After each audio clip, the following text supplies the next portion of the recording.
Et parmi les milliers de Belges qui souffrent d'un cancer, Serge Deguide, cet habitant de Rixensart, en Brabant wallon, est condamné par un cancer généralisé. Malgré cette épreuve, il a décidé d'entreprendre un tour du monde à la voile afin de prouver que les victimes de la maladie peuvent encore vivre leurs rêves. Une rencontre émouvante signée Emiliano Bonfili et Steve Daman. Un voilier face à l'horizon, l'histoire d'un défi, d'une nouvelle vie. Celle de Serge, il y a 4 ans, il apprend qu'il souffre d'un cancer du côlon. Malgré 10 opérations, le cancer se généralise, mais l'envie de vivre reste plus forte. Le cancer n'est pas forcément la fin de votre vie et même si dans mon cas je sais que je vais mourir, c'est pas aujourd'hui au moment où je vous parle. Donc entre aujourd'hui et le jour où je mourrai, il y a encore plein de choses à faire.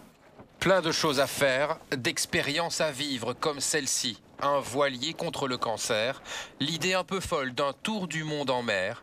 L'objectif, partir en juillet. Si au début de ma maladie, j'avais pu rencontrer quelqu'un qui a un cancer généralisé et qui réalise encore de grandes choses, ça m'aurait donné beaucoup de force pour combattre la maladie. Donc c'est ça que j'ai envie de dire à tous les malades qui me regardent, et peut-être pas uniquement les malades du cancer, qu'il y a encore moyen de faire plein de choses et oui, que la vie en vaut la peine jusqu'au bout. Moi, jusqu'à mon dernier souffle, je me battrai pour rester debout et heureux, parce que si c'est pour être debout et malheureux, ça n'a aucun intérêt.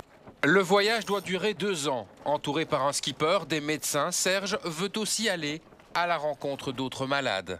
On va se rendre dans différents hôpitaux à travers le monde. On va offrir d'abord des journées en mer à ces gens-là. Et si ça se passe bien, ils viendront pendant 1 semaine, 2 semaines sur le bateau. Donc vraiment pour leur donner de l'espoir et en même temps du plaisir, parce que la mer, ça doit être un plaisir avant tout. Le bateau doit encore être acheté. Serge compte sur des dons privés et des sponsors pour écrire un nouveau chapitre de sa vie.